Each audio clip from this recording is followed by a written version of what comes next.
I hope आपका last paper अच्छा गया होगा। तो इस पेपर में हम नेक्स्ट पेपर की बात करते हैं which is characteristics of students with multiple disability. तो अब हम शुरू करते हैं मल्टीपल डिसेबिलिटी वर्ड से ही। डेफिनेशन पे आएँ तो multiple disability refers to combination of two or more disabling conditions that affect learning and other important functions of life.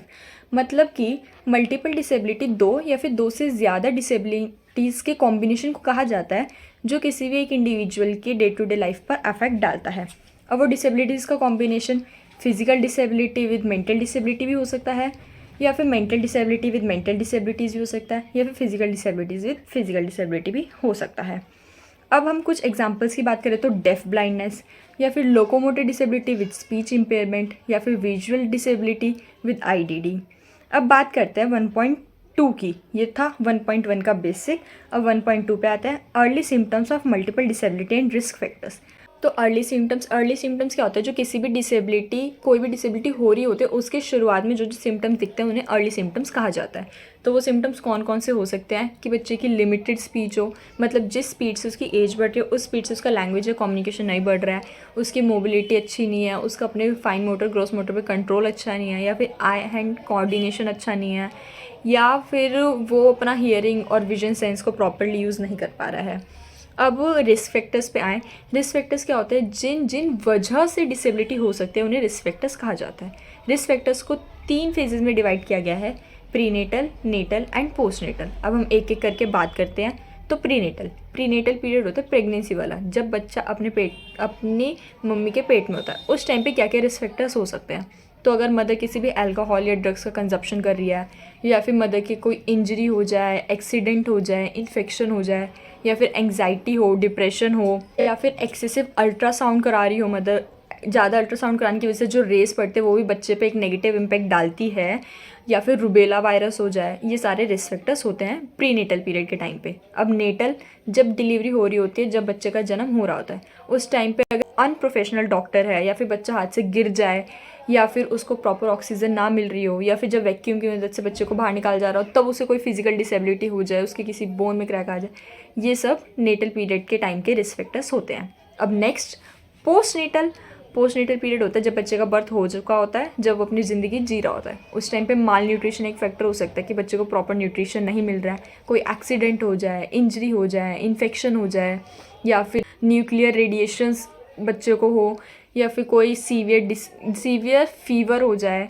ये सभी फैक्टर्स हो सकते हैं। अब ये हमारा 1.2 यूनिट कंप्लीट होता है सिम्टम्स और risk factors of multiple disabilities के साथ। अब हम नेक्स्ट स्टार्ट करते हैं 1.3 which is early identification and referral of intervention and support services.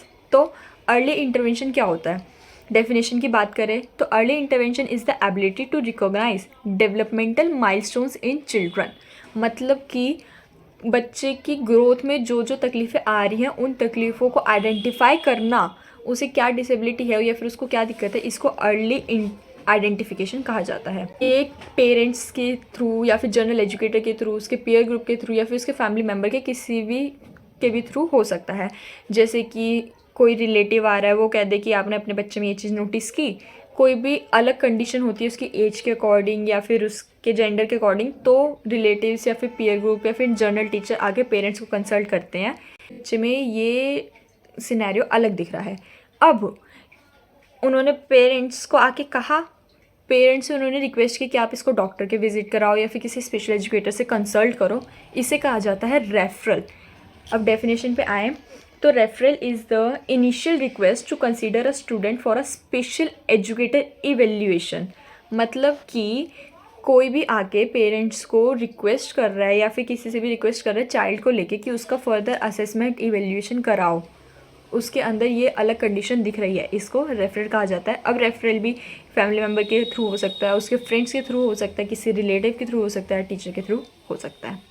तो इसी के साथ हमारा 1.3 भी कंप्लीट होता है जिसमें हमने अर्ली आइडेंटिफिकेशन और रेफरल के बारे में जाना। अब नेक्स्ट बात करते हैं 1.4 which is advantages of early detection and intervention of children with multiple disability. अब मैंने आपको बताया कि अर्ली इंटरवेंशन क्या होता है कि बच्चे की किसी भी अलग कंडीशन के बारे में जानना, कि नोटिस करना कि हाँ बच्चा ये चीज़ अलग कर रहा है, इसका फ़ायदा क्या है, हम बच्चे पे इतना ध्यान दे रहे हैं, उसकी किसी भी अलग कंडीशन को आइडेंटिफाई कर रहे हैं वो भी छोटी एज में, इसका क्या फ़ायदा है। तो छोटी एज में बच्चे का डेवलपमेंट सबसे ज़्यादा स्पीड में हो रहा होता है। शुरुआत के टाइम में उसका मेंटल ग्रोथ, फिजिकल ग्रोथ हो रहा होता है। तो अर्ली इंटरवेंशन आइडेंटिफिकेशन का ये फ़ायदा होता है कि उसकी किसी भी कोई भी डिसेबिलिटी है अगर बच्चे को, या फिर उसके सिम्टम्स वो दिखा रहा है, तो वो डिसेबिलिटी किसी सीवियर कंडीशन में पहुँचे उससे पहले हम उस पर वर्क कर सकते हैं, और वो अपनी उन्हीं आदतों के साथ आगे बढ़ा ना हो उस पर भी हम पहले से वर्क कर सकते हैं। पेरेंट्स समझते हैं कि उसके साथ कैसे डील करना है, कैसे नहीं करना है, और ये इम्प्रूव और एनहांस करता है बच्चे के डेवलपमेंट प्रोसीजर को। तो इसके साथ ही 1.4 भी कंप्लीट होता है। अब 1.5 पे आते हैं जो लास्ट है, फिर हमारा यूनिट 1 कंप्लीट हो जाएगा, which is educational Avenue for children with developmental disabilities. Means जो बच्चे को डिसेबिलिटी होती है, डेवलपमेंट डिसेबिलिटी होती है, उनके लिए एजुकेशन सेक्टर में क्या क्या चेंजेस या फिर क्या क्या एडेप्टेशंस की गई हैं। तो एक स्पेशल स्कूल्स, उनके लिए स्पेशल स्कूल खोले गए हैं जहाँ पे डिसेबल्ड बच्चों को रखा जाता है, उनकी नीड्स के अकॉर्डिंग उन्हें पढ़ाया जाता है, वोकेशनल एक्टिविटी में पार्टिसिपेट कराया जाता है, अकेडमिक में बढ़ाया जाता है। दूसरा इंटीग्रेटेड स्कूल्स भी होता है कि स्पेशल चाइल्ड अलग पढ़ रहा है और जनरल स्टूडेंट्स अलग अलग पढ़ रहे हैं। इंक्लूसिव स्कूल्स आजकल बहुत ज़्यादा पेस में है, क्योंकि इसमें स्पेशल चाइल्ड और जनरल चाइल्ड को साथ में एक ही क्लासरूम में, एक ही सराउंडिंग्स में पढ़ाया जाता है। पर्सनली मेरे को इंक्लूसिव स्कूल्स का आइडिया काफ़ी अच्छा लगता है, क्योंकि इसमें स्पेशल और जनरल स्टूडेंट्स को साथ में पढ़ाने के काफ़ी सारे बेनिफिट्स होते हैं। जैसे कि जो जनरल स्टूडेंट्स हैं वो भी स्पेशल चाइल्ड्स को एक अलग नज़रों से नहीं देखते, उन्हें भी समझ आता है कि ये भी हमारे जैसे ही है और हमारी तरह काम कर सकते हैं, बस उनकी कुछ स्पेशल एबिलिटीज़ होती हैं। और स्पेशल चाइल्ड्स की भी अपना कॉन्फिडेंस उनका बूस्ट होता है कि हाँ ये भी, हम भी इनकी तरह ही हैं, ये स्टूडेंट्स भी हमारी तरह ही हैं। वो उनके साथ कॉम्पीट करते हैं, उसी सराउंडिंग्स में रहते हैं, वही चीज़ें सीखते हैं, वही चीज़ें पढ़ते हैं। तो इससे उसका कॉन्फिडेंस लेवल भी बूस्ट होता है, सेल्फ एस्टीम भी पूरा होता है। सेकेंडली टीचिंग मेथड्स में थोड़े अडेप्टेशंस करने चाहिए।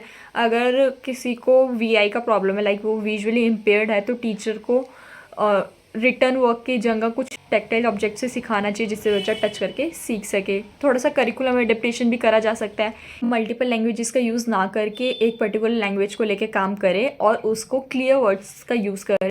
तो इसी के साथ हमारा यूनिट 1 कंप्लीट होता है। हम यूनिट 2 करेंगे नेक्स्ट वीडियो में। Till then bye bye.